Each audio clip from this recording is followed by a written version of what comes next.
এই মুরব্বী কি বলছেন আপনি? এটা কিসের হিস্ট্রি বলা হচ্ছে এখানে? হ্যাঁ, আপনি কি বুঝেন? আপনি কি বুঝেন? এটার কার হিস্ট্রি বলছি আমি এখানে? এত জলে কেন আপনার? এত জলে কেন আপনার? কার হিস্ট্রি বলা হচ্ছে এখানে? আমার ভাইকে চট্টগ্রামে মারা হয়েছে, মানিকগঞ্জ কেন? গোটা বাংলাদেশে ওই ভাইয়ের পক্ষে আমরা কথা বলবো। আপনার যদি খারাপ লাগে চলে যান। আমার ভাইকে মারা হয়েছে, আপনি যদি বলেন সে আমার কেমন ভাই, এই এদিক তাকান। আপনি যদি মনে করেন উনি আপনার কেমন ভাই, তার পক্ষে আপনি কথা বলেন কেন?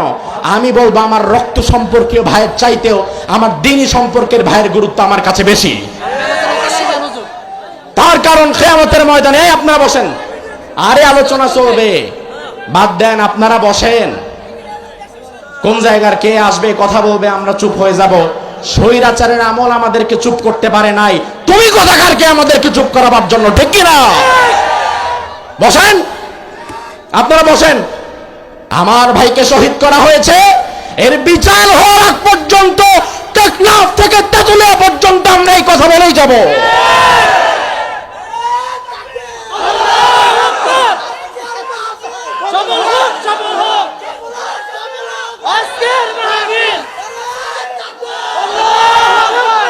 আপনি বলবেন হুজুর আপনি তার পক্ষে এত কথা বলেন কেন?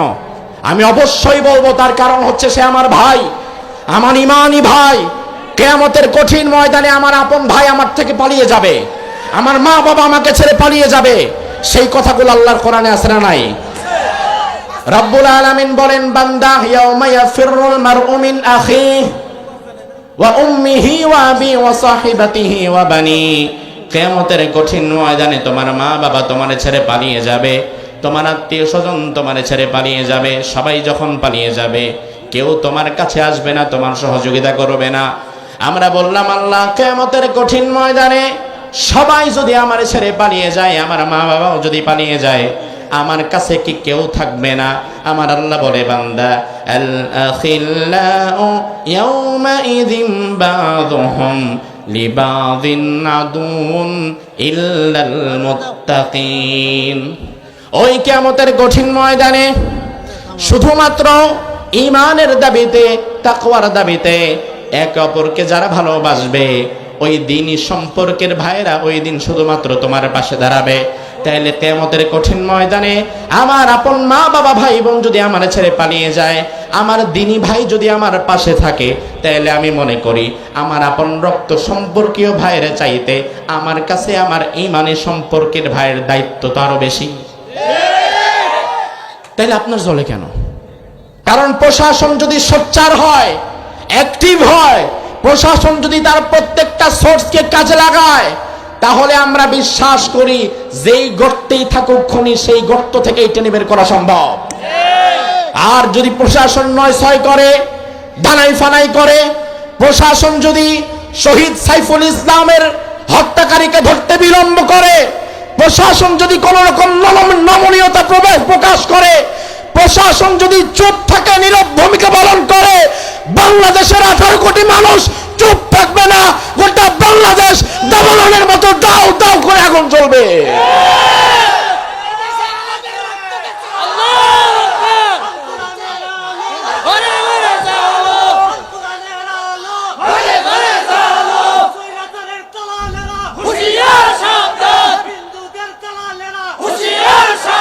আমার ভাইরা শোনেন, এই কথা শুনে আপনি আপনার বাড়ির পাশের হিন্দুর উপরে আক্রমণ করতে পারবেন? সে সাধারণ মানুষ, সে হিন্দু মানুষ, সাধারণ মানুষ, তার প্রতি আমার কোনো রাগ নাই, ক্ষোভ নাই, বিদ্বেষ নাই। আমার বসেন, চলবে তো। যারা মন খারাপ করে আল্লাহ এদেরকে হেদায়েত দান করুক, বলি আমিন।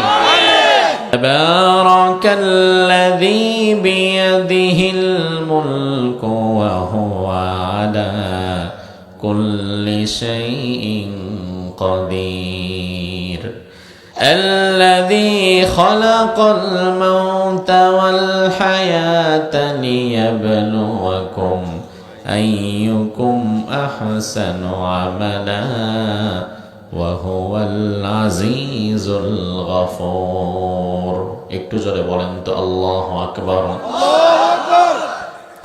আল্লাহ রাব্বুল আলামিন কোরআনুল কারীমের সূরাতুল মুলক, সূরার নাম হচ্ছে সূরাতুল মুলক। মুলক শব্দের অর্থ হচ্ছে পাওয়ার, ক্ষমতা, রাজত্ব। আল্লাহ রাব্বুল আলামিন ক্ষমতার কেন্দ্রবিন্দু হিসাবে রাজত্ব নাম দিয়ে কোরআনুল কারীমে একটা সূরা দিয়েছেন।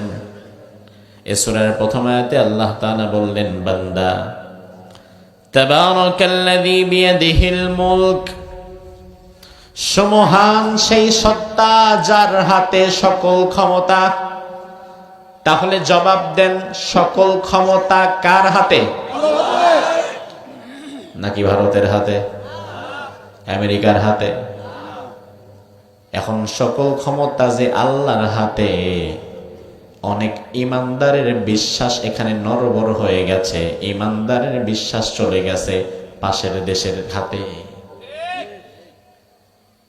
আল্লাহ তাআলার হাতে সকল ক্ষমতা, এই কথা মুখে বললেও অন্তরের বিশ্বাসের জায়গায় অনেকে নড়বড় হয়ে গেছে।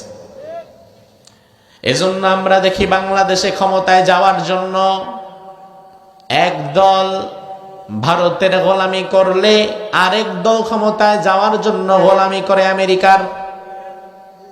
দুই দল দুই দেশকে বেছে নেয়, কিন্তু আসলে ক্ষমতা দেওয়ার মালিক ভারত কিংবা আমেরিকা নয়।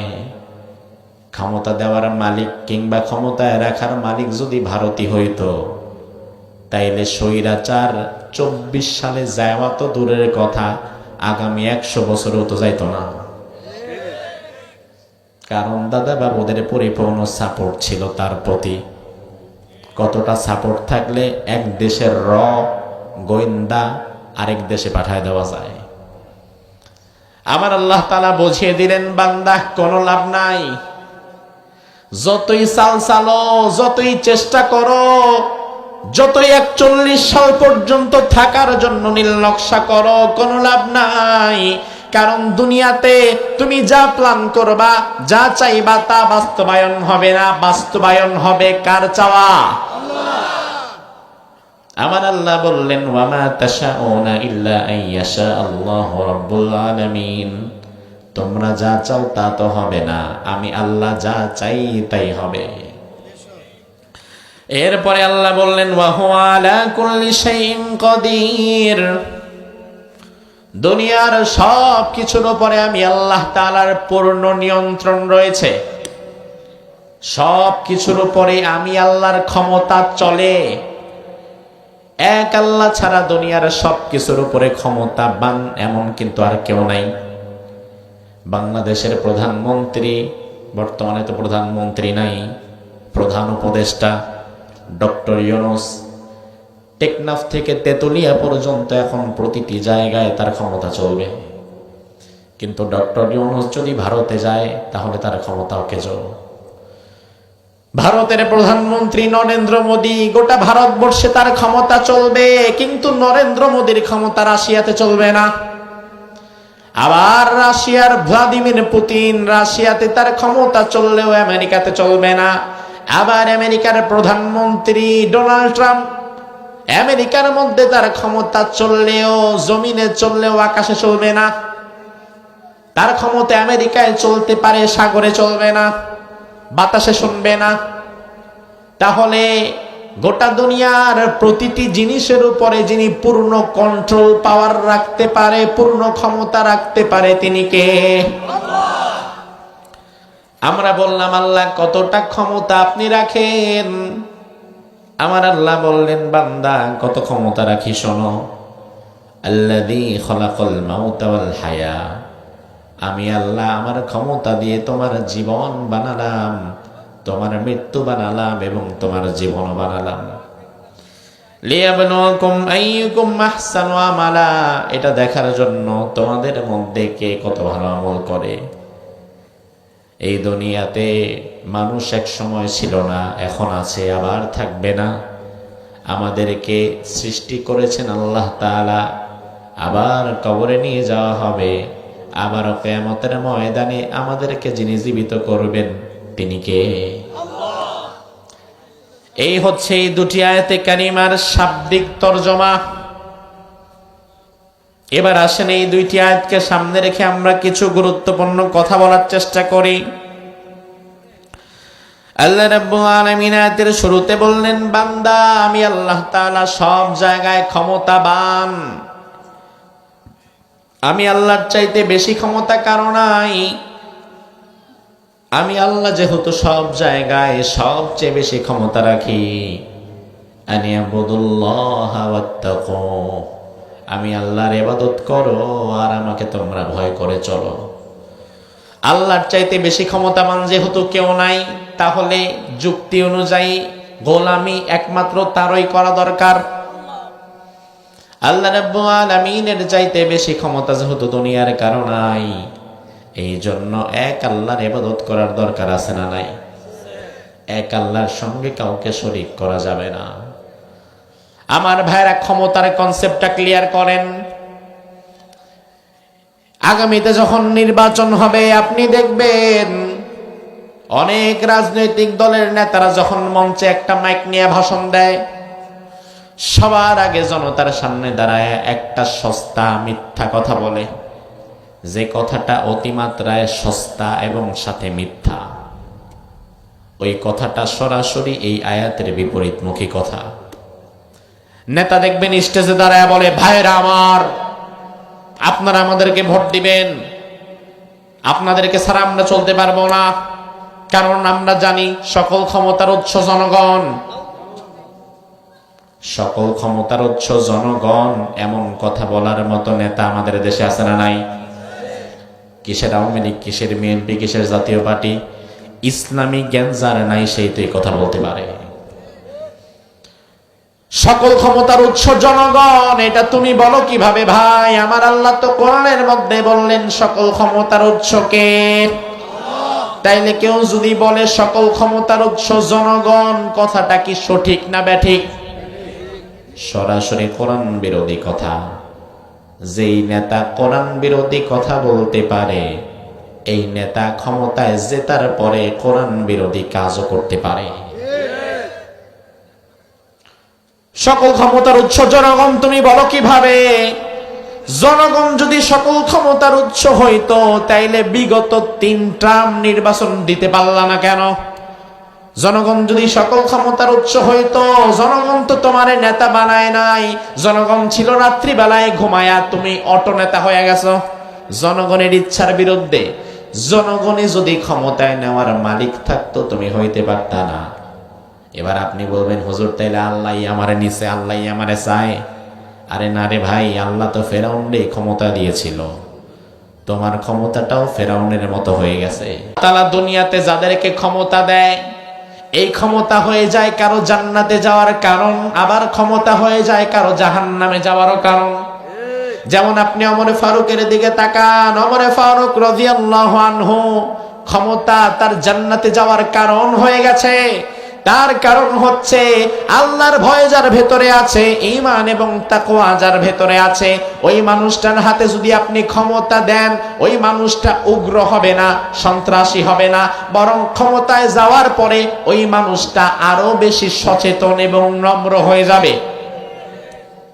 তার সবচেয়ে বড় প্রমাণ, ওমর ক্ষমতায় যাওয়ার আগে মুখের আগে হাত চলতো, কথা বললেই মায়ের। কিন্তু যেই দিন ওমরকে ক্ষমতায় বসানো হলো, ওমরে ফারুক মসজিদে নববীতে চলে গেলেন। প্রথম দিন তারে ক্ষমতায় দিছে। ক্ষমতায় যাওয়ার পরে ওমরে ফারুক মসজিদে নববীতে গিয়ে মদিনার সব মানুষকে উদ্দেশ্য করে একটা ভাষণ দিয়ে বললেন, ও মদিনাবাসী, আমি ক্ষমতা চাই নাই, আপনারা আমাকে ক্ষমতা দিয়েছেন। আমি মনে করছি আমি এটার যোগ্য না। তবে আমি ওমর যদি ক্ষমতা পাওয়ার পরে কোনো ভুল করি, আপনারা কিন্তু বসে থাকবেন না। ও মদিনাবাসী ভালো করে শোনেন, আতিউনি মা তাতুল্লাহ ওয়া রাসূলা। আমি ওমর, আপনারা আমার কর্মী, আপনারা আমার দেশের জনগণ, আমি আপনাদের প্রেসিডেন্ট। তবে আমি আপনাদেরকে একটা সূত্র বলে দিয়ে যাই। সূত্রটা হচ্ছে, আপনারা আমি ওমরের আনুগত্য করবেন ততক্ষণ, আমি ওমর আল্লাহ এবং রাসূলের আনুগত্যের মাঝে থাকবো যতক্ষণ। সুবহানাল্লাহ কয় না? প্রেসিডেন্ট বলতেছে আমি ওমর, আমার আনুগত্য ঠিক ততক্ষণ করবা যতক্ষণ আমি আনুগত্য করব আল্লাহ এবং রাসূলের। কিন্তু যদি দেখো আমি ওমর কোনোদিন আল্লাহর বিরুদ্ধে কোনো রায় দিয়ে দিয়েছি, বা যদি দেখো আমি ওমর কোনোদিন রাসূলের আদেশের অমান্য করে ফেলেছি, তাহলে আমার আনুগত্য তো দূরের কথা, ফাসাদ্দিদুনি, তোমরা আমার ঘাড়ে ধরে আমার সোজা করে দিবা। মুসলিম বিশ্বের প্রেসিডেন্টকে তো এমন হওয়া দরকার, মুসলিম বিশ্বের প্রেসিডেন্ট যা বলবে আমরা তাই মানবো, তার উপর দিয়ে একটা কথাও আমরা বলবো না। কিন্তু সত্য হচ্ছে ওই প্রেসিডেন্টকে আল্লাহ এবং রাসূলকেও সঠিকভাবে মানা লাগবে। আর যদি আমরা দেখি আমার দেশের প্রেসিডেন্ট, আমার দেশের নেতা, আমার এমপি, আমার চেয়ারম্যান এমন কথা বলেছে, এমন কাজ করেছে যেই কাজ আল্লাহ এবং রাসূলের বিরুদ্ধে চলে গেছে, তখন অপেক্ষা করা যাবে না, ঘাড়ে ধরে তারে লোকমা দিয়া সোজা করে দিতে হবে। আমরা সোজা করি না দেখেই তারা ধীরে ধীরে স্বৈরাচার হয়, আমরা লোকমা দেই না দেখেই তারা ধীরে ধীরে ভুলের সংখ্যা আরো বাড়ায়, আমরা কথা বলি না দেখেই ধীরে ধীরে তারা তাদের স্বৈরাচারী মনোভাব আরো বাড়িয়ে দেয়। ফেরাউনের দিকে তাকান, ফেরাউনের ইতিহাস আমি যখন পড়েছি, এক ব্যক্তি ফেরাউনকে জিজ্ঞেস করেছিল, ও ফেরাউন, কোন বস্তু তোমাকে সব চাইতে বড় জালিম বানিয়ে দিল, স্বৈরাচার বানিয়ে দিল? ফেরাউন কিছুটা সময় চিন্তা ভাবনা করে বলল, দুইটা জিনিস আমাকে স্বৈরাচার বানিয়েছে। অমুসলমান ভালো করে বোঝেন, কারণ স্বৈরাচার তো শুধু ওই যুগে না, পৃথিবীর নানান জায়গায় যুগে যুগে স্বৈরাচারের আবির্ভাব আছে না নাই? তাইলে কিসে মানুষকে স্বৈরাচার বানায় সেটা জেনে নেন। জেনে নিলে যেটা হবে, প্রতিকারের চাইতে প্রতিরোধ করা উত্তম। প্রতিকার হচ্ছে, আমার জ্বর এসেছে, এখন নাপা খাইতে হবে, মাথায় পানি দেওয়া লাগবে, এটা প্রতিকার। আর প্রতিরোধ হচ্ছে, যেই কাজের দ্বারা জ্বর আসে ওই কাজে আমি করব না, এটা প্রতিরোধ। এখন প্রতিকারের চাইতে প্রতিরোধ দরকার। হওয়ার পরে কি করবেন না করবেন সেটা পরে, এমন কাজ করব যেটাতে স্বৈরাচার যেন আর তৈরি না হতে পারে, ঠিক কিনা? তাইলে ফেরাউনের দিকে তাকান, যেহেতু ফেরাউন স্বৈরাচারদের লিডার ছিল, ফেরাউন বলল দুইটা বিষয় আমাকে স্বৈরাচার বানিয়েছে। এক নাম্বার হচ্ছে মানুষের নীরবতা। মানুষ নীরব ছিল আমার অন্যায়ের কারণে, মানুষ নীরব ছিল আমার অপরাধ যখন করেছি। আমি তো একদিন অপরাধ সব করে ফেলি নাই, একদিন বনি ইসরায়েলের একজনকে ধরে মারছি, দেখি বাকিরা চোখ। সপ্তাহখানেক পরে দুইজনকে মারছি, কেউ কথা বলে না, কারণ বনি ইসরায়েল আমাদের মাঝে যেমন গোত্র গোত্র ভাগ করা, সুন্নি, শিয়া, আহলে হাদিস, হানাফি, রাফেজি, খারেজি, বনি ইসরায়েলদের মধ্যেও গোত্র গোত্র ছিল। ফেরাউন সব গোত্রকে একসাথে মারতো না, কওমি মারলে আলিয়া ছেড়ে দিত, হেফাজত মারলে জামাতরে ছেড়ে দিত, জামাতরে মারলে হেফাজতরে ছেড়ে দিত। কারণ স্বৈরাচাররা ভালো করেই জানে, আমি যদি সবাইরে মারি সবাই একজোট হয়ে আমার বিপক্ষে দাঁড়ায় যাবে। এই জন্য ফেরাউন একদল মারলে আরেক দলের লোকরে কিছুই বলতো না। এখন যাদেরকে কিছুই বলতো না তারা মনে করতো ঠিকই আছে, তোরা মাইর খা। কিন্তু 2 দিন পরে যে আবার তার উপরে মায়ের আসছে, তখন কয় আল্লাহ জাম কই, তখন আবার আরেক দল কয় ঠিকই আছে, এবার তুইও খা। ফেরাউন বলল মানুষের নীরবতা আমাকে স্বৈরাচার বানিয়েছে। আমি প্রথমে স্বৈরাচার ছিলাম না, একদিন একজনকে খুন করলাম, পরের সপ্তাহে 2 জনের ফাঁসি দিলাম, কোনো প্রতিবাদ নাই দেশে। পরের সপ্তাহে 5-7 জনকে ধরে ফাঁসির মঞ্চে ঝুলায় দিলাম, কেউ প্রতিবাদ করে না। এইভাবে দিন যেতে যেতে এক সময় এমন হয়ে গেছে, ইউযাব্বিহুনা আবনাকুম ওয়া ইস্তাহয়ুনা নিসাকুম, হাজার হাজার বনে ইসরায়েলের ছেলে মেয়েকে আমি জবাই করে ফেললাম, মেয়েদেরকে দাসীবান্দি বানালাম, কেউ কোনো কথা বলে না। আমাকে যদি কেউ স্বৈরাচার বানায়, মানুষের নীরবতাই আমারে স্বৈরাচার বানিয়েছে। ঠিক একইভাবে বিগত 16 বছরের স্বৈরাচারের ইতিহাস যদি আপনি তাকান, তাইলে ভালো করে দেখবেন স্বৈরাচার ক্ষমতায় বসার প্রথম দিনই 1000 মানুষরে মানে না, 100 মানুষরে মানে না, 5 জনকেও মারে না। ধীরে ধীরে ধীরে ধীরে একটা অন্যায় করে, অন্যায়ের পরে আমরা যখন প্রতিবাদ করি না, পরে আরেকটা অন্যায় করে, ওখানেও আমাদের মতো ভালো মানুষগুলা প্রতিবাদ করে না। এই জন্য 1 জন 2 জন করে আগে মারা হয়েছে, শাপলা চত্বর আগে আলেমদেরকে নেওয়া হয়েছে, এরপরে মারা হয়েছে। আমাদের কোনো কথা নাই, সবাই আমরা মনে করেছি যাদেরকে মারা হয়েছে এরা হুজুর, মাইর খাকতায় আমার কি। ওই স্বৈরাচার কিন্তু একই কায়দায় 24-এ আবার হাজারো মানুষকে মেরে ফেলেছে। আমরা যদি শাপলা চত্বরে 13 সালে যখন আলেমদেরকে মেরেছে, সারা দেশের মানুষ যখন তখনই স্বৈরাচারের প্রতিবাদ করতো, এই হাসিনার স্বৈরাচার কোনোদিন 24 পর্যন্ত আসতেই পারত না। তাইলে এতদিন যে আসছে, দায়ী তো আপনি, দায়ী আপনি আপনি আপনি আপনি আপনি আমি। কারণ আমাদের মতো ভালো মানুষগুলা চুপ ছিল, আমাদের নীরবতাই তারে স্বৈরাচার বানিয়েছে। ও ভালো মানুষের দল, তুমি যদি আবারও চুপ করার অভ্যাস গ্রহণ করে নাও, তাইলে ভবিষ্যতে তার চাইতে বড় স্বৈরাচার আবার বসার সম্ভাবনাও আছে না নাই? কারণ সুযোগ পাইলে স্বৈরাচার সবাই হয়। এখন আপনি সুযোগটা দিবেন কেন? দোষ তো আপনার। একে তো সুযোগ দিয়া স্বৈরাচার বানান, করে আল্লাহরে ডাকেন, আল্লাহ আল্লাহ আল্লাহ বাঁচাও। আল্লাহ বলে, কেন রে, তৈরি তো করলি তুই, তুই চুপ ছিলি কেন? তোর তো দায়িত্ব ছিল অন্যায়ের প্রতিবাদ করা, সৎ কাজের আদেশ দেওয়া, সৎ কাজের নিষেধ করা তো তোর দায়িত্ব ছিল, পালন করলি না কেন? আমার ভাইরা ভালো করে বোঝেন, অন্যায়ের প্রতিবাদ বিরাট বিষয়। এটা যারা করতে পারে তারা ইমানদার, যারা করতে পারে না তারা ধীরে ধীরে ইমান থেকে খারিজ হয়ে যায়। আল্লাহর হাবিব বললেন, মান রাআ মিনকুম মুনকারান ফালইউগাইয়িরহু বিয়াদিহি ফাইন লাম ইস্তাতি' ফাবিলিসানিহি ফাইন লাম ইস্তাতি' ফাবিকলবিহি ওয়া যালিকা যাফুল ঈমান। তোমাদের কারো সামনে যখন কোনো অপরাধ সংঘটিত হয়, প্রথম কাজ হচ্ছে সেটাকে হাত দিয়ে বাধা দাও। হাত দিয়ে বাধা দেওয়ার শক্তি না থাকলে মুখ দিয়ে দাও, মুখ দিয়ে না থাকলে অন্তর থেকে ঘৃণা করো এবং এই কাজটা পরিবর্তন করার জন্য চিন্তা ভাবনা করো। এখন আপনার সামনে সারা জীবন অন্যায় হয়েছে, আপনি হাত দিয়া দূরের কথা, মুখ দিয়া দূরের কথা, অন্তর দিয়া ঘৃণাও যদি না করেন, তাইলে আল্লাহর দরবারে আপনি তো ইমানদার বলে দাঁড়াতেই পারবেন না। এই যে গত 5 দিন আগে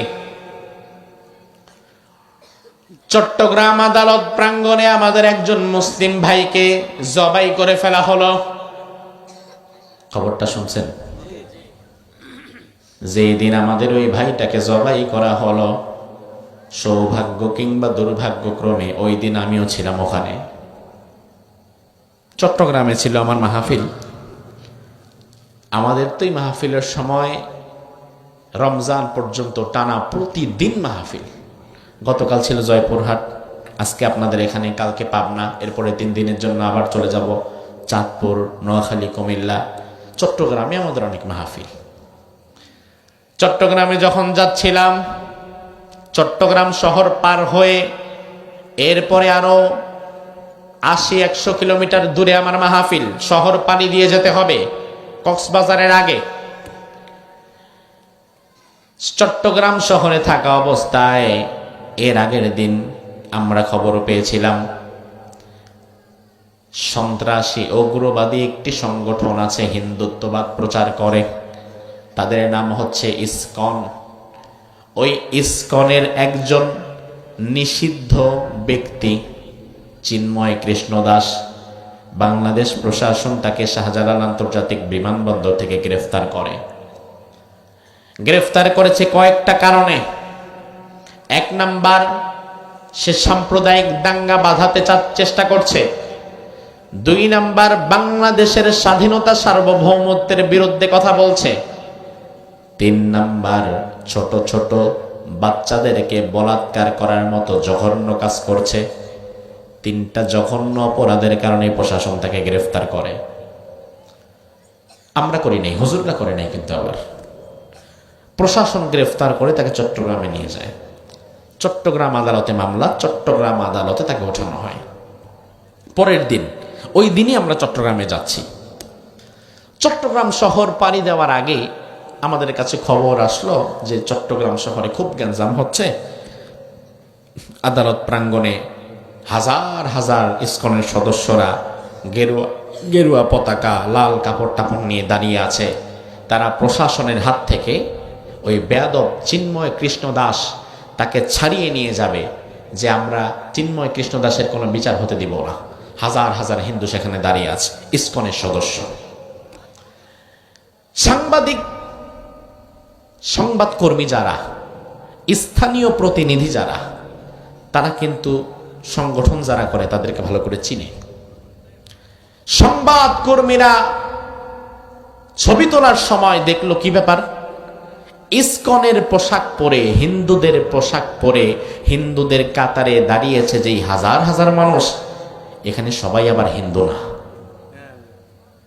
সবাই আবার হিন্দু না। হিন্দু আছে যদি 30%, 30 জন, বাকি 70 জন হচ্ছে মুসলমান নামধারী ওই সমস্ত লোক যারা হচ্ছে বিগত স্বৈরাচারের রেখে যাওয়া কিছু এতিম সন্তান। কথা কি বুঝেন? তাহলে একটু হানা বলেন, কথা কি বুঝেন? বিগত স্বৈরাচারের রেখে যাওয়া কি সন্তান? এতিম সন্তান। কেন? শরীয়তের পরিভাষায় যেই নাবালক ছেলের মা নাই, বাবাও নাই, তাকে বলে হয় এতিম। বাপ তো মরছে আরো আগে, এখন মা আছে, কই গেছে? পালাই গেছে। তাহলে মাও নাই, বাবাও নাই, ওই সকল এতিম বাচ্চারা হিন্দুদের কাতারে দাঁড়িয়েছে, হিন্দুদের হাতে হাত রেখেছে, হিন্দুদের গেরুয়া পতাকা বুকের মধ্যে নিয়ে জয় শ্রীরাম ধ্বনি দিচ্ছে, হিন্দু সেজে বোঝাতে চাচ্ছে যে আমরা অনেক হিন্দু, আমাদের দাবি মেনে নিতে হবে। অর্থাৎ হিন্দুদের পক্ষে, হিন্দুদের পতাকা নিয়ে হিন্দুদের স্লোগান মুখে দিয়েছে। আমি অবাক হয়ে গেলাম, মুসলমানের বাচ্চা এটা করতে পারে? ক্ষমতায় যাওয়ার জন্য কি করতে পারে? আরে আমার ইমান তো আমাকে শিখিয়েছে, গোটা দুনিয়ার ক্ষমতা যদি আমার হাতে দেওয়া হয়, আর আমাকে যদি বলা হয় লা ইলাহা ইল্লাল্লাহ মুহাম্মাদুর রাসূলুল্লাহ ছেড়ে দিয়ে জয় শ্রীরাম স্লোগান তোমাকে দিতে হবে, হিন্দুদের গেরুয়া পতাকা তোমাকে পরতে হবে, লাল কাপড় তোমাকে পরতে হবে, গোটা দুনিয়ার সকল ক্ষমতাকে আমি ছুঁড়ে ফেলবো, আমি আমার ইমান ছাড়বো না। ঠিক কিনা? কিন্তু যে সকল স্বৈরাচারের রেখে যাওয়া এতিম সন্তানেরা মুসলমানের কালিমার সাথে গদ্দারি করেছে, হিন্দুদের গেরুয়া পতাকা পরে হিন্দুদের সারিতে দাঁড়িয়েছে, আমি আল্লাহর কাছে দোয়া করে বলি, আল্লাহ ওই সকল মানুষদের কপালে যদি হেদায়েত না জোটে, ওদেরকে যাদের সাথে দাঁড়িয়েছে ওই হিন্দুদের সাথে তুমি হাসরের ময়দানে উঠাবা। তোর লজ্জা নাই? তুই কার সাথে দাঁড়াইছিস? আমি আলহামদুলিল্লাহ, আমি গর্ববোধ করি বাংলাদেশে এমন বাবা আছে। 3 দিন আগে দেখলাম তার ছেলে হিন্দুদের সাথে দাঁড়িয়ে মিছিল করেছে, হিন্দুদের সাথে, মুসলমানদের বিপক্ষে। মুসলমান ছেলে মুসলমানদের বিপক্ষে হিন্দুদের সাথে দাঁড়ায় মিছিল করছে। ওই যে রাজনীতি তাকে করতে হবে। বাবা যখন জানতে পেরেছে আমার ছেলে এই কাজ করেছে, বাবা ছেলের ঘাড়ে ধরে প্রশাসনের হাতে তুলে দিয়েছে। যা, এমন বাবা আমাদের সমাজে থাকার দরকার আছে না নাই? তোর মতো কুলাঙ্গার সন্তান আমার দরকার নাই। যে সন্তান আমার জীবদ্দশায় হিন্দুদের কাতারে দাঁড়াতে পারে, এই সন্তান থাকার চাইতে তো না থাকাই ভালো। ঠিক কিনা? এরপরে চট্টগ্রাম শহর, আমি তখনও জানি খুব গ্যাঞ্জাম চলছে, খবর পাচ্ছি, শহর পাড়ি দিচ্ছি আমরা। জোহরের পরে আমার কাছে একটা ফোন আসলো, বলা হলো হুজুর, চট্টগ্রাম প্রাঙ্গণে, আদালত প্রাঙ্গণে যেখানে অনেক গ্যাঞ্জাম হচ্ছে, এখানে আমাদের একজন আইনজীবী ভাই শহীদ সাইফুল ইসলাম আলিফ, তাকে গরু আপনারা কোরবানির সময় যেভাবে আগে ফেলেন, গরু ফেলে যেভাবে চেপে ধরেন, এরপরে যেভাবে জবাই করেন, ঠিক একই কায়দায় একজন মুসলমান আইনজীবীকে আদালত চত্বরের পাশে চেপে ফেলে পায়ের নিচে চাপ দিয়ে ধরে এরপরে বিরাট একটা রামদা দিয়ে তার গলাটা কেটে দিয়েছেন। ইসকনের হিন্দু জঙ্গিবাদী সদস্যরা আদালত প্রাঙ্গণের পাশে কোনোভাবেই মনটাকে আর স্থির রাখতে পারলাম না। যাচ্ছি মাহফিলে, কিন্তু কোনোভাবেই মনটাকে স্থির রাখতে পারলাম না। এটা করলো কি? এটা বাংলাদেশের মতো একটা জায়গায় এত জঘন্যতম ঘটনা। সেদিন চট্টগ্রাম মাহফিলে প্রশাসনের ভাইরাও ছিল। আমি বললাম, দেখেন, আদালত প্রাঙ্গণ খুব সেন্সিটিভ জায়গা। আদালত প্রাঙ্গণ আর আমার ঘরের উঠান এক জিনিস না। আদালত প্রাঙ্গণ সেই জায়গা যেই জায়গায় 24 ঘন্টা পুলিশ প্রশাসনের নজরদারি থাকে।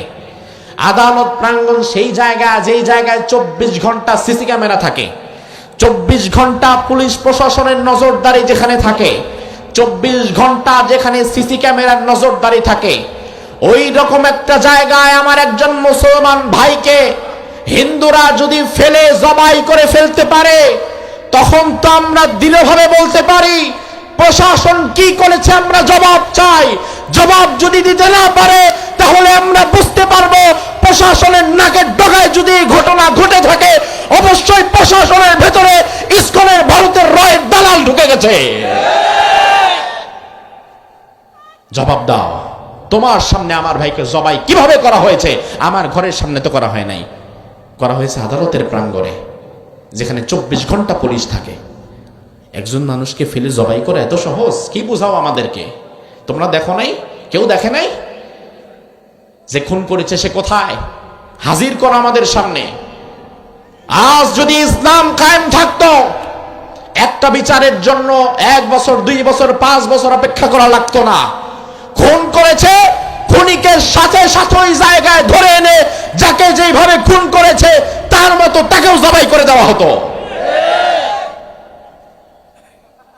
আমাদের ভাইকে জবাই করে দেওয়া হলো। বাংলাদেশের যত জায়গায় আমরা যাচ্ছি, ওই দিনের পর থেকে প্রতিটি জায়গায় ইসকনের সেই সন্ত্রাসীদের বিরুদ্ধে, যারা কট্টরপন্থী হিন্দু মতবাদ যারা প্রকাশ করে, কট্টরপন্থীতা যারা লালন করে, তাদের বিপক্ষে আমরা কথা বলছি। সাইফুল ইসলাম আনিফের পক্ষে আমরা জনমত তৈরি করছি। এই বিচারের জন্য আমরা জোর দাবি তুলছি। তার কারণ হচ্ছে, এই মুরব্বী, এই মুরব্বী, কি বলছেন আপনি? এটা কিসের হিস্ট্রি বলা হচ্ছে এখানে? হ্যাঁ, আপনি কি বুঝেন? আপনি কি বুঝেন এটার? কার হিস্ট্রি বলছি আমি এখানে? এত জলে কেন আপনার? এত জলে কেন আপনার? কার হিস্ট্রি বলা হচ্ছে এখানে? আমার ভাইকে চট্টগ্রামে মারা হয়েছে, মানিকগঞ্জ কেন, গোটা বাংলাদেশে ওই ভাইয়ের পক্ষে আমরা কথা বলবো। আপনার যদি খারাপ লাগে চলে যান। আমার ভাইকে মারা হয়েছে, আপনি যদি বলেন সে আমার কেমন ভাই, এই এদিক তাকান, আপনি যদি মনে করেন উনি আপনার কেমন ভাই, তার পক্ষে আপনি কথা বলেন কেন? আমি বলবো আমার রক্ত সম্পর্কীয় ভাইয়ের চাইতেও আমার দ্বীনি সম্পর্কের ভাইয়ের গুরুত্ব আমার কাছে বেশি। তার কারণ কিয়ামতের ময়দানে, আপনারা বসেন, আরে আলোচনা চলবে, বাদ দেন, আপনারা বসেন। কোন জায়গার কে আসবে কথা বলবে, আমরা চুপ হয়ে যাব। স্বৈরাচারের আমল আমাদেরকে চুপ করতে পারে নাই, তুমি কোথাকার কে আমাদেরকে চুপ করাবার জন্য? ঠিক কিনা? বসেন, আপনারা বসেন। আপনি বলবেন হুজুর আপনি তার পক্ষে এত কথা বলেন কেন? আমি অবশ্যই বলবো তার কারণ হচ্ছে সে আমার ভাই, আমার ইমানি ভাই। কিয়ামতের কঠিন ময়দানে আমার আপন ভাই আমার থেকে পালিয়ে যাবে, আমার মা বাবা আমাকে ছেড়ে পালিয়ে যাবে। সেই কথাগুলো আল্লাহর কোরআনে আছে না নাই? রব্বুল আলামিন বলেন, বান্দা ইয়াউমা ইয়াফিরুল মারউ মিন আখিহি ওয়া উম্মিহি ওয়া আবি ওয়া সাহিবাতিহি ওয়া বানি। কিয়ামতের কঠিন ময়দানে তোমার মা বাবা তোমারে ছেড়ে পালিয়ে যাবে, তোমার আত্মীয় স্বজন তোমারে ছেড়ে পালিয়ে যাবে। সবাই যখন পালিয়ে যাবে, কেউ তোমার কাছে আসবে না, তোমার সহযোগিতা করবে না। আমরা বললাম আল্লাহ কিয়ামতের কঠিন ময়দানে সবাই যদি আমার ছেড়ে পালিয়ে যায়, আমার মা বাবাও যদি পালিয়ে যায়, আমার কাছে কি কেউ থাকবে না? আমার আল্লাহ বলে, বান্দা আল আখিল্লাউ ইয়াউমা ইযিম বাযুহুম লিবাযিন আদুউন ইল্লাল মুত্তাকিন। ওই কিয়ামতের কঠিন ময়দানে শুধুমাত্র ঈমানের দাবিতে, তাকওয়ার দাবিতে একে অপরকে যারা ভালোবাসবে, ওই দিনই সম্পর্কের ভাইরা ওই দিন শুধুমাত্র তোমার পাশে দাঁড়াবে। তাইলে কিয়ামতের কঠিন ময়দানে আমার আপন মা বাবা ভাই বোন যদি আমার ছেড়ে পালিয়ে যায়, আমার দিনী ভাই যদি আমার পাশে থাকে, তাইলে আমি মনে করি আমার আপন রক্ত সম্পর্কীয় ভাইয়ের চাইতে আমার কাছে আমার ঈমানের সম্পর্কের ভাইয়ের দায়িত্ব তো আরো বেশি। তাইলে আপনার জ্বলে কেন? আমার ভাইকে শহীদ করা হয়েছে, এর বিচার হওয়ার আগ পর্যন্ত টেকনাফ থেকে তেতুলিয়া পর্যন্ত আমরা এই কথা বলেই যাব।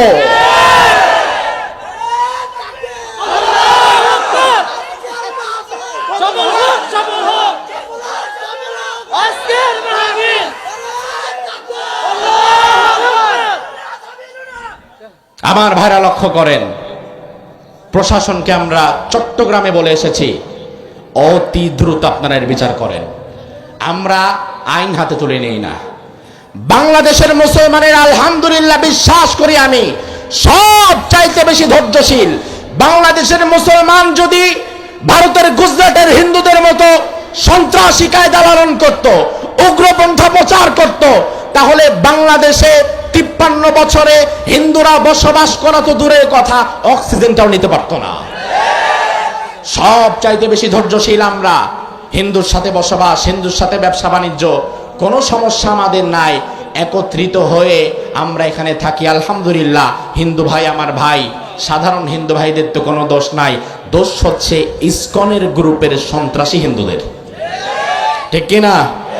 এখন তাদের বিরুদ্ধে কি আমরা কথা বলতে পারি না? এই অধিকার কি আমাদের নাই? এই অধিকার যদি না থাকে তাহলে তো বাংলাদেশে থাকার দরকারই নাই মিয়া। যদি বাংলাদেশের মতো জায়গায় আমি আমার মুসলমান হত্যার বিচার চাইতে না পারি, তাইলে তো দিল্লির গুজরাটে চলে যাওয়া হলো আমার জন্য। আমার ভাইকে মারা হয়েছে, আমি বিচারটাও চাইতে পারবো না? আজব বিষয়। আমার ভাইকে গলা কেটে দ্বিখণ্ডিত করা হয়েছে।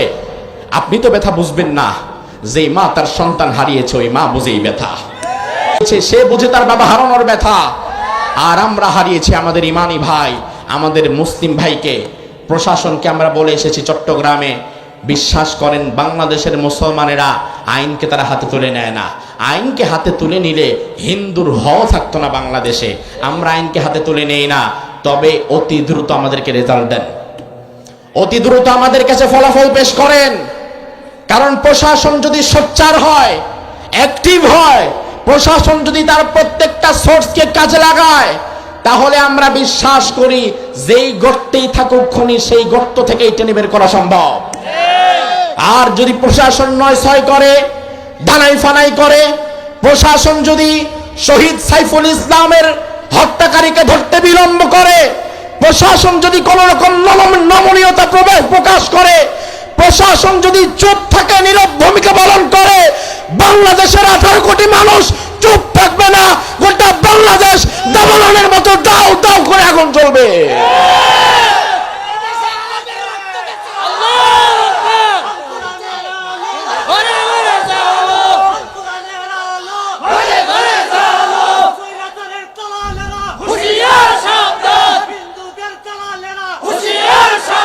আমার ভাইরা শোনেন, এই কথা শুনে আপনি আপনার বাড়ির পাশের হিন্দুর উপরে আক্রমণ করতে পারবেন? সে সাধারণ মানুষ, সে হিন্দু মানুষ, সাধারণ মানুষ, তার প্রতি আমার কোনো রাগ নাই, ক্ষোভ নাই, বিদ্বেষ নাই। আমার বসেন, চলবে তো। যারা মন খারাপ করে আল্লাহ এদেরকে হেদায়েত দান করুক, বলি আমিন। এমনিতেও তো আমাদেরকে কথা বলা, আপনারা যারা সাভার বাস স্ট্যান্ড মসজিদে জীবনে কোনোদিন গেছেন আপনারা তো জানেন, 5ই আগস্ট স্বৈরাচার বিদায়ের পূর্বের 1 মাস 3-4টা জুমা সাভারের মতো জায়গা ছিল সবচেয়ে ভয়াবহ। আমি জুমা পড়াতে গেছি, আমার মসজিদের সামনে, আমার চোখের সামনে গুলি করে লাশ ফেলে দিয়েছে। এই দৃশ্য দেখে আমাকে মসজিদে ঢুকতে হয়েছে। এই দৃশ্য যখন দেখলাম, আমার মসজিদের সামনে একজনকে গুলি করা হয়েছে, কাতরাচ্ছে, মরে যাবে। এই দৃশ্য দেখে আমি যখন মিম্বারে বসেছি, কোনোভাবেই মাথাও ঠিক রাখতে পারি নাই। আমি বজ্রকণ্ঠে তাদের বিরুদ্ধে আওয়াজ তুলেছি, প্রতিবাদ করেছি। সাংবাদিক ইলিয়াস হোসেন আমাকে বলল, আপনাকে গুম করার জন্য পরামর্শ হচ্ছে, আপনি সাবধানে থাকবেন। এবং স্বৈরাচারের পতন না হলে আসলেই কিছু একটা হতো, কিন্তু আমরা দুনিয়ার কারো সেফটি সিকিউরিটির পরোয়া করি নাই। তার কারণ আমরা চিন্তা করেছি আমার ভাইকে যদি আমার সামনে মেরে ফেলে আর আমি যদি কথা বলতে না পারি, তাহলে কিয়ামতের ময়দানে আল্লাহর কাছে আমাকে আসামি হতে হবে। কথা বললে আপনি এখন ধরবেন, আর কথা না বললে আমার আল্লাহ যে আমাকে ধরবে।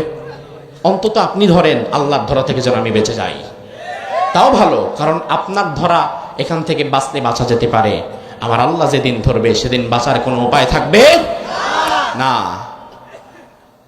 রংপুরের একজন মুজাহিদ স্বৈরাচারের গুলিতে প্রাণ হারিয়েছে, শহীদ আবু সাইদ তার নাম। আবু সাইদের রক্ত জমিনে ঝরার পরে, এদিকে তাকান, আপনারা কি ভয় পাচ্ছেন নাকি? তাহলে এদিকে তাকান। আমি বলেছি শোনেন, আবু সাইদের রক্ত যখন জমিনে ঝরেছে, আবু সাইদের রক্তের মাধ্যমে 16 বছরের স্বৈরাচার পালাতে বাধ্য হয়েছে। আমার ভাই শহীদ সাইফুল ইসলাম আলিফকে যারা জবাই করেছে চট্টগ্রামে, তোমরা আল্লাহকে ভয় করো, বিশ্বাস করো। আবু সাইদের রক্তের পরে স্বৈরাচার যেমন পালাতে বাধ্য হয়েছে, শহীদ সাইফুল ইসলাম আলিফের রক্ত চট্টগ্রামে ঝরিয়েছে।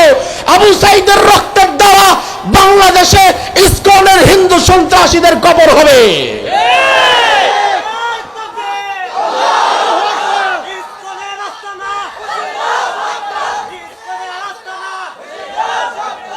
এখন শোনেন, ইসকন আসলে কি? এই যে আপনাদেরকে বলছি, ইসকন কি এটা তো অনেকে জানেন না। 1 মিনিটে আপনাদেরকে বলে দেই।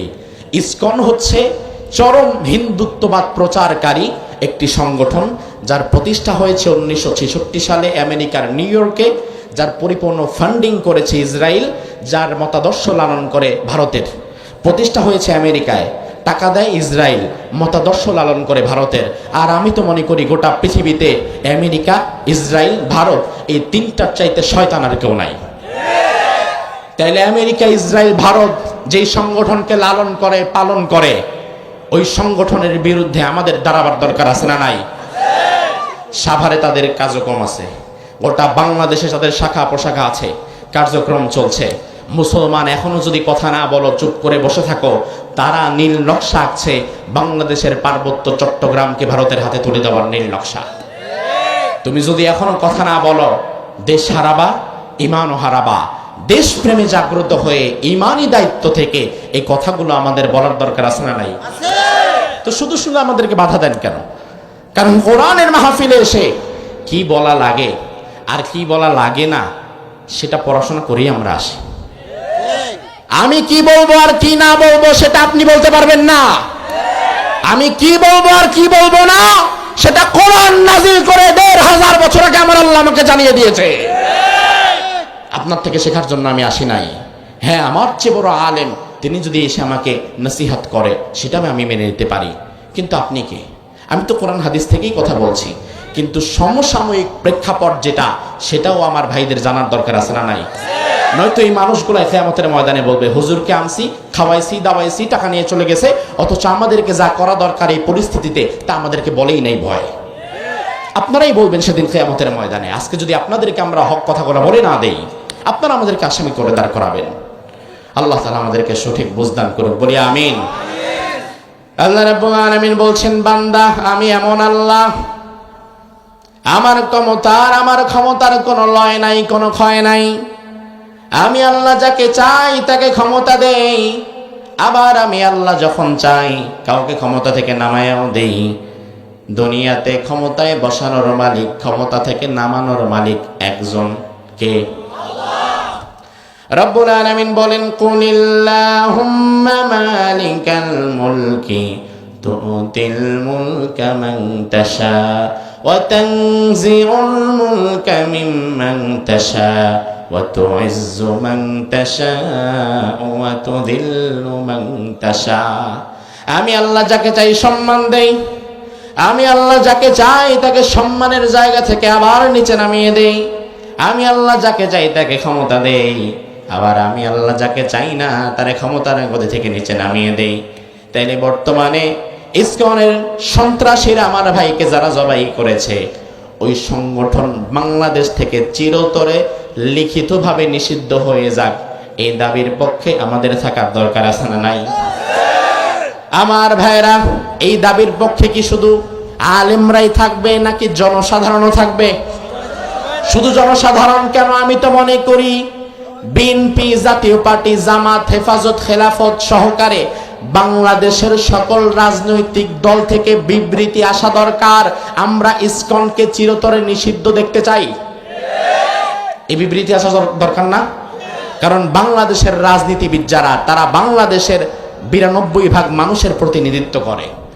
আপনাকে বুঝতে হবে, আপনি বিএনপি করেন তো কি হয়েছে, আপনি ইসকন নিষিদ্ধের পক্ষে আওয়াজ তোলেন। আপনি বলবেন হুজুর কবে নির্বাচন হবে জানি না, এর উপরে যদি আবার ইসকনের গায়ে হাত দেই, ইসকনের শক্তি অনেক দূর, তখন আবার ভারত আমাদেরকে আর ক্ষমতায় বসাতে চাইবে না। এই জন্য বড় বড় রাজনৈতিক দল থেকে ইসকন নিষিদ্ধের কোনো আওয়াজ আসে না, কোনো আওয়াজ আসে না, একদম নিউট্রাল। তারা আসলে সুশীল সাজে, সুশীল সমাজ। তারা চিন্তা করে না, আরে বাবা এত ঝামেলায় যাওয়া দরকার নাই। আমরা বলি কেন না, ইসকন একটা নিরীহ সংগঠন, না ইসকনকে নিষিদ্ধ করার দরকার নাই। ইসকনকে তারা নিরীহ সংগঠন বলে সুশীল সাজতেছে। আমি তো মনে করি দাজ্জাল যখন আসবে তখন এই সমস্ত সুশীলরা বলবে, আমরা যখন বলবো দাজ্জালের সাথে লড়াই করতে হবে, দাজ্জালের সাথে জিহাদ করতে হবে, তখন আমাদের দেশের সুশীল রাজনীতিবিদ যারা, তারা বলবে দাজ্জালের সাথে লড়াই করা কি দরকার, একটা কানা ব্যক্তি, কানা বেড়ার লগে আর কি লড়াই করুন, ঠিক না? এত সুশীল সাজবেন না। ইসকন নিষিদ্ধের পক্ষে আপনি আওয়াজ করেন। আপনি মনে করছেন ভারত আপনার ক্ষমতায় বসাবে না, ভয় পান আল্লাহ তাআলাকে, ভারতকে ভয় পাবেন না। কারণ ভারত যদি আপনার ক্ষমতায় বসাবার মালিক থাকতো, তাইলে আপনি কেন, ভারতের কাছে তার চাইতে বেটার অপশন ছিল, ভারত তো তাদেরকে ক্ষমতায় রাখতে পারে নাই। তাহলে আগামীর বাংলাদেশে কারা ক্ষমতায় আসবে আর কারা ক্ষমতা থেকে নামবে, সেটা ভারত কিংবা আমেরিকা ঠিক করবে না, সেটা ঠিক করবে বাংলাদেশের 18 কোটি মুসলমান। ভয় পাবেন না, আল্লাহকে ভয় করেন, ন্যায়ের পক্ষে থাকেন, সত্যের পক্ষে থাকেন, ঠিক কি না? সে আল্লাহ রাব্বুল আলামিন বলছেন, বান্দা আমার এত ক্ষমতা, আমি আল্লাহ তাআলা খালাকাল মাউত, মৃত্যু বানালাম, ওয়াল হায়াত, এবং জীবন বানালাম। তাইলে আমাদের যেই জীবন, আমাদের যেই মরণ, এই জীবন মরণ যিনি বানিয়েছেন তিনি কে? আল্লাহ রাব্বুল আলামিন এই আয়াতের মাঝে জীবনের পূর্বে মৃত্যুর কথা বললেন। আগে বললেন মাউত, মৃত্যু, এরপরে বললেন জীবন। অথচ আমার ভাইয়েরা, দুনিয়াতে আমরা আগে জীবন পাই, তারপরে মরি, কিন্তু আল্লাহ সিরিয়ালে আগে মৃত্যুকে আনলেন, তারপরে জীবন আনলেন। আল্লাহর হাবিব এই হাদিসের ব্যাখ্যার মধ্যে বললেন, ইয়াবাতুল্লাহু ইলাইহি মালাকান বিআরবাঈ কালিমাত। আল্লাহ রাব্বুল আলামিন কোন বাচ্চা যখন মায়ের গর্ভে থাকে, 43 দিন যাওয়ার পরে বাচ্চার ভেতরে আল্লাহ তাআলা রূহ ফুৎকার দিয়ে দেয়। এর আগ পর্যন্ত মায়ের পেটের ভিতরে আপনি থাকেন একটা মৃত লাশ।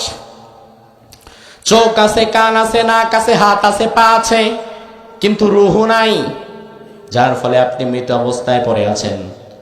43 দিন যাওয়ার পরে আমার আল্লাহ তাআলা মায়ের পেটের মধ্যে রূহ ঢুকিয়ে দেয়, যেটাকে আমরা বলি আত্মা। এই রূহ যখন আল্লাহ ঢুকায়, তারপরে আপনি জীবিত হন। তবে আল্লাহ রাব্বুল আলামিন মায়ের পেটে আপনার ভেতরে রূহ ঢুকাবার পূর্বে, আপনাকে জীবিত করার পূর্বে একজন ফেরেশতা মায়ের পেটে পাঠান। ওই ফেরেশতা মায়ের পেটে এসে প্রত্যেকটি নবজাতকের কপালের মধ্যে 4টা বিষয় লিখে দিয়ে যায়। এই 4টা বিষয় লেখা শেষ হয়ে যাওয়ার পরে এবার ফেরেশতা আল্লাহকে বলে, আল্লাহ আমার দায়িত্ব শেষ, আপনি এবার রূহ ফুৎকার দিয়ে দেন। এই 4টা বিষয় হচ্ছে, 1 নাম্বার ফায়ুক্তাবু আমালুহু, তার কাজকর্মগুলো ফেরেশতা লিখে রাখে কপালের মধ্যে। 2 নাম্বার ওয়া আজালুহু, তার মৃত্যু কবে, কখন, কোথায় হবে ফেরেশতা লিখে রাখে। কিন্তু মজার ব্যাপার হচ্ছে, ফেরেশতা আপনার কপালে মৃত্যুর দিন তারিখ লিখেছিল তখন যখন আপনি ছিলেন একেবারে মরা, তখন আল্লাহ আপনাকে রূহ দেয় নাই। তার মানে মৃত অবস্থায় আবার পরবর্তী মৃত্যুর দিন তারিখটা লিখে হয়ে গেছে। এজন্যই আল্লাহ বলেন, আল্লাযী খালাকাল মাউত, আমি আল্লাহকে মৃত্যু বানিয়েছি, সিরিয়ালে মৃত্যুকে আগে বানিয়েছি, জীবনকে বানিয়েছি এরপরে। মায়ের পেটে ফেরেশতা 2 নম্বরে মৃত্যুটাকে লিখে দিয়ে যায়। দুনিয়ার মানুষ কে কখন, কবে, কোথায়, কিভাবে মারা যাবে দুনিয়ার কেউ সেটা জানতে পারে না। সেই খবর একমাত্র যিনি জানেন তিনি কে? আর মালাকুল মউতকে আল্লাহ তাআলা এমন পাওয়ার দিয়ে রেখেছে, মালাকুল মউত কারো কাছে অনুমতি নিয়ে যায় না। যত বড় ক্ষমতাবান হোক না কেন, অনুমতির দরকার হয় না। মালাকুল মউত যে কোনো সময়ে চলে যায়, অনুমতি কারো লাগে না। দুনিয়াতে মালাকুল মউত মাত্র 3 জন ব্যক্তির কাছে অনুমতি চেয়েছিলেন। জোরে কোন কয়জন? সুবহানাল্লাহ বলবেন না? আমেরিকার প্রেসিডেন্ট, রাশিয়ার প্রেসিডেন্ট আর বাংলাদেশের প্রধানমন্ত্রী, এই 3 জন অনুমতি চাবে। মালাকুল মউত দুনিয়াতে 3 জনের কাছে অনুমতি চেয়েছেন। 1 নাম্বার হচ্ছে আমাদের আদি পিতা, ওই নবীর নাম কি? মাশাআল্লাহ, কি নাম? আদম আলাইহিস সালাম। আদম আলাইহিস সালামকে আল্লাহ কতটা হায়াত দিবেন এটা একমাত্র আল্লাহ আদম আলাইহিস সালামকে জানিয়েছিলেন যে এত পরিমাণ হায়াত তুমি পাবা। আদম আলাইহিস সালামের হায়াত ছিল 1000 বছর, কিন্তু রূহের জগতে আদম আলাইহিস সালাম তার 1000 বছর থেকে 50 বছর দিয়েছিলেন আরেকজন নবীকে, দাউদ আলাইহিস সালামকে দিয়েছিলেন 50 বছর। তাহলে আল্লাহ যে আমারে 1000 বছর দিয়েছে, আমি যদি 50 বছর আরেকজনকে দিয়ে দেই, আমার ভাগে আছে কত? 950। এবার আদম আলাইহিস সালাম দুনিয়াতে 950 বছর বাঁচার পরে এবার মালাকুল মউত এসেছে অনুমতি নিয়ে। অনুমতি নিয়ে সালাম দিয়ে মালাকুল মউত বলল, প্রস্তুতি নেন, চলে যেতে হবে। আদম আলাইহিস সালাম বললেন, আজব বিষয়, যাব কেন? কই যাব? কই নিয়ে যাবা? কেন, আপনার তো মৃত্যুর দিন তারিখ হয়ে গেছে। আদম আলাইহিস সালাম বললেন, না, আমারে আমার মালিক 1000 বছর দিয়েছে, আমার হাতে আরো 50 বছর বাকি আছে। মালাকুল বলবেন, না না না, আপনি না 50 বছর দিয়ে আসছেন আরেকজনকে? জি না, আমার মনে নাই। আল্লাহ বলেন, মালাকুল মউত চলে আসো। তার কারণ নাসিয়া আদম ভুলে গেছে, ফানাসিয়া যুররিয়াতাহু, এই জন্য আদমের সন্তান যারা তারাও ভুলে যায়। আদম থাক, আরো 50 বছর থাকুক, চলে আসো। তাইলে মালাকুল মউত 3 জনের কাছে অনুমতি নিয়েছে। 1 নাম্বার আদম আলাইহিস সালাম। 1 নাম্বার কে? আদম আলাইহিস সালাম।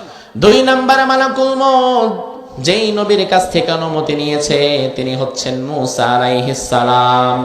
কোন নবী? মূসা আলাইহিস সালাম। রাগী না ঠান্ডা? কেন রাগী? আপনি যে সব হুজুরে চিন্তা করেন, সব হুজুর আমার মসজিদের ইমামের মতো লুতুপুতু করবে, চুপচাপ থাকবে, আমি ধমক দিলে সেটাই শুনবে? ভুল করবেন ভাই। মসজিদের ইমামরে চুপ কইরা ধমক দিয়া বসাইতে পারলেও কিছু হুজুর আছে চুপ করাইতে গেলে আপনার সারা জীবনের মতো চুপ করাই দিবে। এমন কিছু আলেম ওলামা থাকার দরকার আছে না নাই? ভুল জায়গায় চলে আসছে, রং নাম্বারে ডায়াল করে দিছে।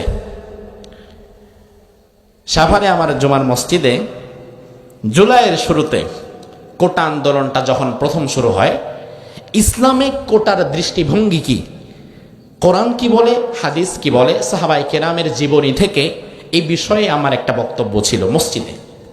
তার কারণ আমি চিন্তা করি, সাভার বাস স্ট্যান্ড মসজিদে হাজার হাজার মুসল্লি নামাজ পড়ে, দূর দূরান্ত থেকে মানুষ সেখানে চলে আসে। তো যে মানুষেরা এত দূর দূরান্ত থেকে চলে আসে, তাদেরকে কোরআন সুন্নাহ থেকে, আমার দৃষ্টিকোণ থেকে সমাজে সমস্যা চলছে, রাষ্ট্রে সমস্যা চলছে, খতিবের দায়িত্ব হচ্ছে ওই সমস্যাকে চিহ্নিত করে ওই সমস্যার ইসলামী সমাধান তুলে ধরা, ঠিক না? আমার সমাজে সমস্যা চলছে, ধরেন বর্তমানে প্রচুর পরিমাণে মাদক। আমি জানি আমার গ্রামে প্রচুর পরিমাণে মাদক ঢুকে গেছে, ছোট ছোট বাচ্চারা মাদকের সয়লাভ হয়ে গেছে। ওই মুহূর্তে খতিবের দায়িত্ব মসজিদের মেম্বার থেকে জুমার পরে জুমা মাদকের বিরুদ্ধে ওয়াজ করা, আলোচনা করা। মাদক ব্যবসায়ীরা তো এতে রাগ করবেই, মাদক গ্রহণকারীরা তো রাগ করবে। এখন ওই হুজুর যদি চিন্তা করে, বাবারে বাবা, মদখোররা তো রাগ করবে, কি আর করা, জিকিরের ওয়াজ করি, কারণ মদও খাক জিকিরও করুক, তাহলে কি হবে? আমি কোটা পদ্ধতি সম্পর্কে আমি কারো বিরুদ্ধে কথা বলিনি, শুধু কোটা পদ্ধতি সম্পর্কে ইসলামের দৃষ্টিভঙ্গি কি সেটা বলেছিলাম। জুমার আলোচনা শেষ হয়েছে যখন আমি বললাম, যারা সুন্নত পড়েন নেই সুন্নতের জন্য দাঁড়ান। এক মুরব্বী যে কোনা থেকে দাঁড়াইছে, আর অধিকাংশ জায়গায় আল্লাহর বান্দারা এই বয়সের মুরব্বীরাই বেশি ডিস্টার্বটা করে। দাঁড়াইছে, মানুষ তখন সুন্নতের জন্য মাত্র দাঁড়াচ্ছে, বলে হুজুর আপনি এটা বলেছেন, এটা হয় নাই, এটা মানি না, আমরা মুক্তিযোদ্ধা করছি, কোটা লাগবেই আমাদের, এইভাবে কথা বলতেছে। আমি বললাম, চাচা কোনো কথা থাকলে নামাজের পরে আপনি আমার কাছে আসেন, কি হয় নাই না হয় নাই আমরা কথা বলি। উনি ওনার মতো চিল্লাচ্ছে, কথা বলতেছে। আমি দেখলাম ঠান্ডাভাবে কথা বললাম, লোক তো কথা শুনলো না। এবার আমি একটু গরম হইলাম। আমি যখন গরম হয়ে গেছি, মুসল্লিরা তো এবার খেপে গেছে। মুসল্লিরা খেপে, কি বলবো আপনাদেরকে, ভিডিও আছে, উপস্থিত মুসল্লিরা তারে ধইরা দিছে মায়ের। আমি তাড়াতাড়ি মুসল্লিদেরকে শান্ত করার চেষ্টা করলাম যে থামেন আপনারা ভাইয়েরা, থামেন, নয়তো বলবে হুজুর আমরা মায়ের খাওয়াইছে। এরপরে নামাজের পরে তাকে ধরে নিয়ে আসা হলো। এরপরে তাকে বলা হলো হুজুরের কাছে মাফ চান, আপনি এই সমস্ত কথা কেন বলেছেন, বেয়াদবি কেন করেছেন। আমি বললাম যে দেখেন, মাফ টাফ চাইতে হবে না, তবে আপনি যেটা করেছেন এটা ঠিক না। কারণ মসজিদে একজন ইমামকে বাধা দেওয়া, একজন খতিবের হক কথায় বাধা দেওয়া, এটা কোনোদিন কাম্য না। আরেকজন বলল হুজুর তার কপালে এমন হওয়াটা দরকার ছিল, কারণ ওই লোক পেছনে আরেক মসজিদ আছে, নামটা বললাম না, আমার সাভারই কয়েক মসজিদ পেছনে আরেক মসজিদ, বলে ওই লোক হচ্ছে ওই মসজিদের সহসভাপতি, প্রতি জুমায় আল্লাহর বান্দা ইমাম যখনই একটা বিষয়ে কথা বলতে চায় বলে এই হুজুর এটা বাদ দেন, অন্য কিছু বলেন। ইমাম সাহেব নিরীহ মানুষ, ওইভাবেই কথা বলতে হয়। আমি বললাম আলহামদুলিল্লাহ, এই সমস্ত কিছু পাগলকে মাঝে মাঝে আমাদের মসজিদে নিয়ে আসবেন, একবার রাম ধোলাই খাইলে সাইজ হয়ে যাবে। কোথায় পাগলামি করতে হয় বুঝেও না। আল্লাহ হেদায়েত দান করুক, বলেন আমিন। আমার ভাইরা, অনেক রাত হয়ে যাচ্ছে, 12টার পরে তো আমরা কথাও বলি না, আজ 12:44 বেজে গেছে। এই আয়াতকে কেন্দ্র করে অনেক কথা ছিল, আজকে বলার মতো সময় সুযোগ মন মানসিকতা কোনোটাই আর নাই। যে কথা হয়েছে আল্লাহ সুবহানাহু ওয়া তাআলা এর উপরে আমাদের আমল করার তৌফিক দান করুক, বলি আমিন।